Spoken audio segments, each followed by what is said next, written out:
You're going to save the file. Make sure you save it as public. And if you haven't already, you're going to double click on the workspace. And under sheet settings, we're going to change the width to 200 and the height to 200. This will make you have a bigger worksheet to work on. Now, in order to build the counter, we're going to go to Digital, Flip-Flops and Latches, and you want to select the second option, the D flip-flop NEGSR. I'm going to place that in the workspace,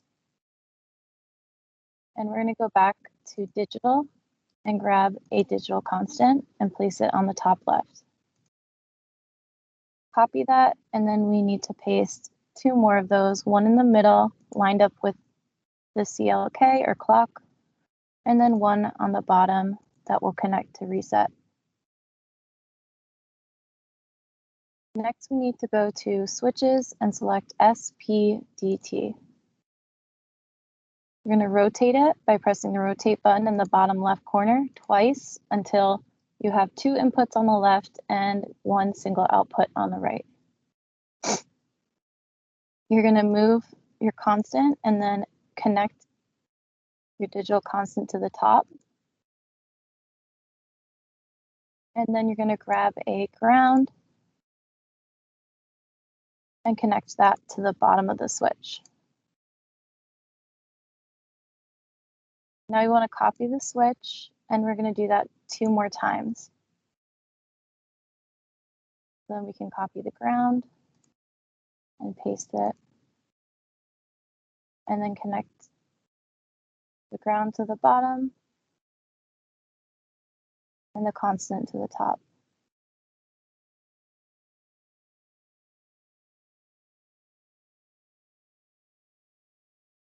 Now let's click on the first switch and let's name it capital S.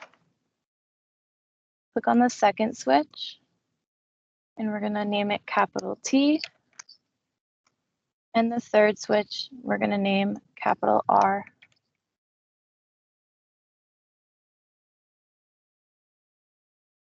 We're going to connect the first switch to the top of the flip-flop under set.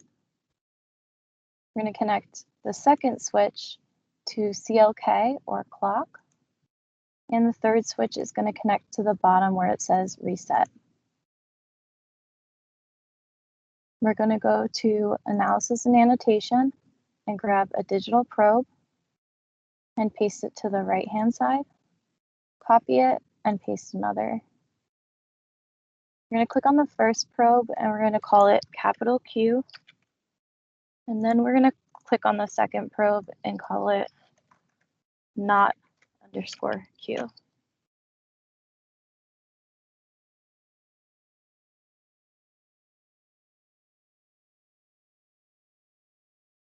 On the flip-flop, the output Q is going to connect to the first probe. But in order to do that, on the keyboard, you have to press the letter J to make a junction and connect it to the probe. We're going to repeat that with not Q. I'm going to click J on my keyboard, and then I can connect it to the probe. The last thing we want to do is that we're going to connect not Q back into the flip-flop to D. So I'm going to start at D. I'm going to work my way around the flip-flop and connect it to the bottom wire that connects with not Q. So if I zoom in, notice how that I'm connected to the bottom wire, not the top one. When you're done with that step, I want you to go click Save.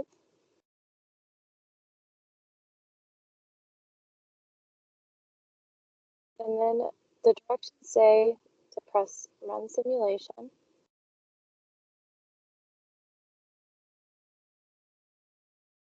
And you want to set S and R both up to the digital constant. And you can see that we start with Q as 0 and not Q as 1. And then I'm going to use the toggle switch, the one in the middle called T.